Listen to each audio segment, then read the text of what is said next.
If you've ever stood in front of a jar of creatine and wondered, what does this actually do in my body, or is it just white powder selling hope? Then don't scroll away yet, because the most interesting thing about creatine isn't whether it works or not, but how your body responds to it over time. Creatine isn't foreign. Your body already produces and uses it every day, especially in moments that demand explosive power, a sprint, a heavy lift, a true full-body effort. Most creatine is stored in muscle, but there's a detail many people overlook. The brain uses creatine too. That's why this story isn't only about bigger muscles, but also about energy, recovery, and mental clarity. When you first start supplementing creatine, the first thing that happens isn't an instant strength boost. Your body needs time to fill the tank. During this phase, many people notice the scale creeping up and their muscles feeling fuller. This isn't fat. It's water being pulled into muscle cells, a sign that creatine is doing exactly what it's supposed to do. In real life, this is often where people panic and quit early, even though it's actually the earliest signal that adaptation is happening. Not everyone responds the same way. Some people feel a clear difference within a few weeks. Others feel almost nothing. That doesn't mean you're doing it wrong. It simply means everyone starts with a different baseline level of creatine. People who eat little meat, follow plant-based diets, or train at high intensity often notice the effects most clearly. And if you don't feel much change, it may be because your body was already fairly full to begin with. And that's not a bad thing. Once muscle creatine is saturated, the real benefits begin to show, not in a turn into the Hulk way, but in small, durable changes. A few extra reps per set, faster recovery between sessions, feeling less drained after hard training days. In a busy life, this is the real value, not training harder for one day, but being able to train consistently for weeks. One rarely discussed aspect is the brain. Creatine plays a role in the brain's energy system. And for some people, especially under sleep deprivation or stress, they notice better focus and less mental fog. It's not a smart drug, but it can be a small piece that helps the nervous system handle load better in modern life. Creatine isn't magic. It won't fix terrible sleep, replace poor nutrition, or save you from half-hearted training. But if you already train consistently, eat reasonably well, and want your body to tolerate stress just a little better each day, creatine is one of the very few supplements with solid science behind it. And if you've used creatine before, what changed the most for you? Strength, recovery, or simply feeling lighter during training? Share your experience in the comments, because sometimes what connects us most isn't research papers, but what actually happens inside real bodies in real life. There's a very common misunderstanding I've seen for years working with people who train. They expect creatine to do something for them while ignoring the more important question of what state their body is in when they use it. Creatine doesn't work in a chaotic system. If you sleep 4 hours, eat in a rush, and train while mentally exhausted, it won't turn those conditions into an advantage. It only helps a system that's already stable tolerate load a little better. In real life, the clearest benefit of creatine isn't the number on the barbell.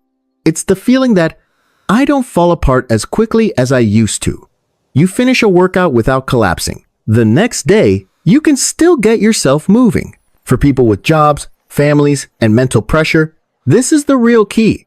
Not everyone needs to be 20% stronger.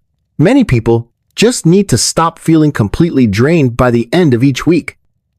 I also see a lot of people panic after blood tests when they notice a slight rise in creatinine. This happens so often that if you don't tell your doctor you're using creatine, it's easy for it to be misinterpreted. It's a textbook example of how a lack of scientific context can make something safe look suspicious. That's why I always emphasize, whatever you put into your body, understand it. Don't just take it based on hearsay. Another interesting point is the feeling of a less foggy mind that many people don't connect to creatine. When you're sleep deprived, stressed, and doing a lot of mental work, the brain burns through energy at an enormous rate. For some people, especially those who eat little protein or follow plant-based diets, creatine acts like a small backup battery. It doesn't suddenly make you smarter, but it helps prevent your energy from dropping as fast as before. In a society that's constantly exhausted, this is a very real benefit. And one thing needs to be said plainly. If you take creatine and don't feel any obvious difference, don't rush to conclude that it doesn't work. Your body may already be sufficiently saturated. You may already be doing many things right. In biology, the absence of a dramatic response doesn't equal failure. Sometimes it's simply a sign of balance. This channel doesn't exist to sell you a powder or a quick promise.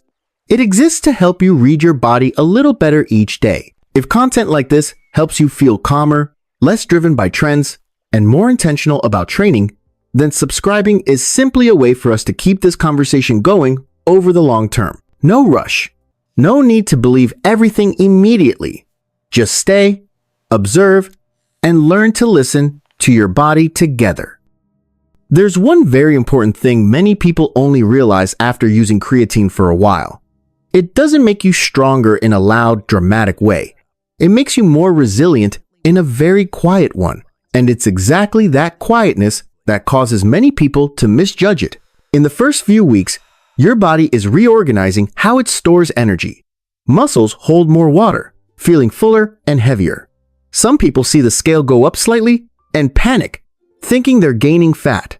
In reality, this is the phase where muscle cells are being given the conditions they need to work more efficiently. If you used to feel out of breath halfway through a workout, that sensation often arrives later after this stage.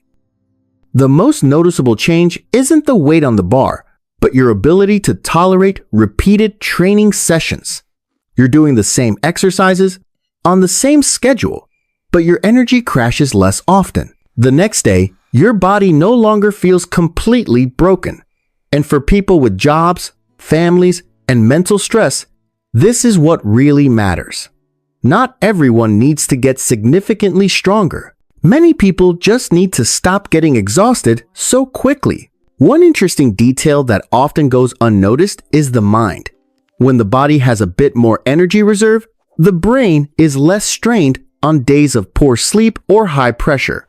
It's not a stimulated, wired kind of alertness. It's simply less drained, less foggy. People who eat plant-based or low-protein diets often notice this more clearly. Some people use creatine and don't feel a big difference. That doesn't mean you're doing anything wrong. It simply means your body may already be sufficiently supplied. In biology, the absence of a strong reaction can sometimes be a sign of stability. Not everything that works has to feel obvious. If you've used creatine before, leave a comment and share your real experience. Where did you notice the first change? In your workouts, in recovery, or in how your body feels day to day? These kinds of experiences help many others who are on the fence right now. And if this perspective helps you understand your body more clearly, feel less confused, and stop chasing trends, then consider subscribing to the channel.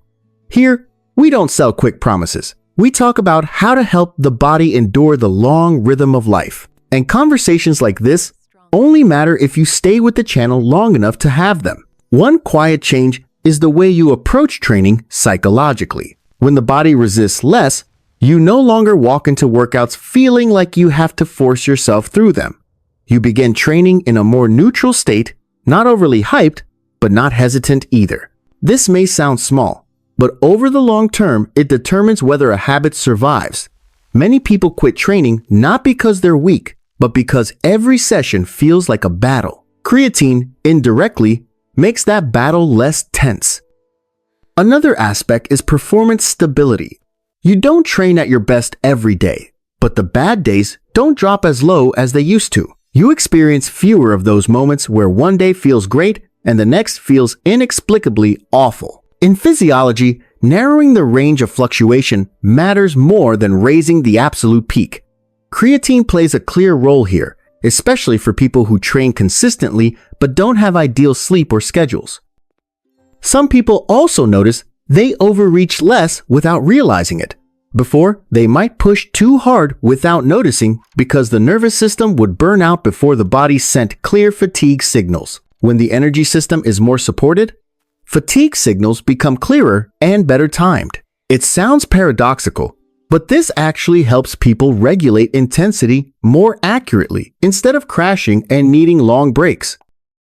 Over the long term, creatine is also linked to muscle and bone health, particularly as people move into middle age. Not because it fixes problems, but because it helps maintain force production and muscle mass at a level that's sufficient and safe.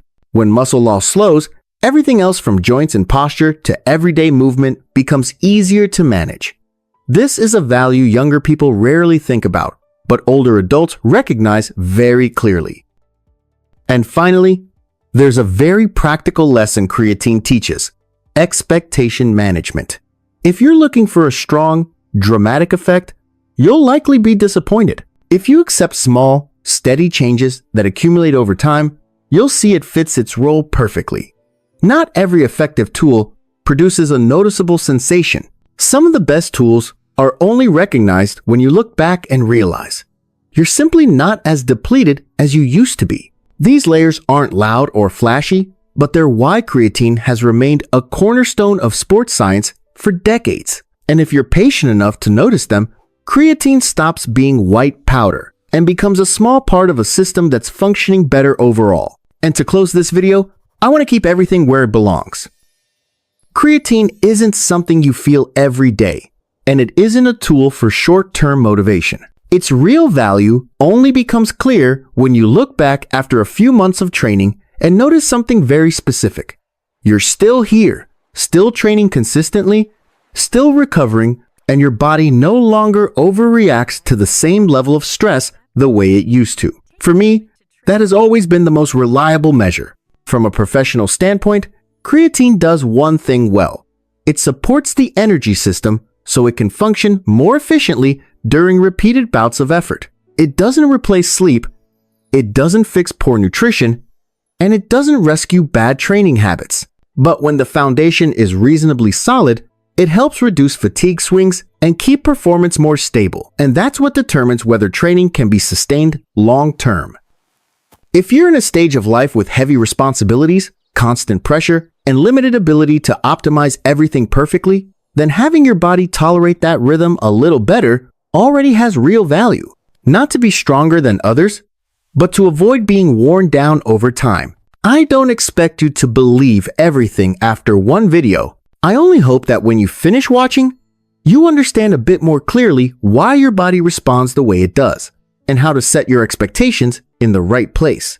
When that happens, creatine or any other tool stops being something to hope for and becomes something you use with intention. We'll keep talking about things like this, slow, practical, and grounded in how the body actually works.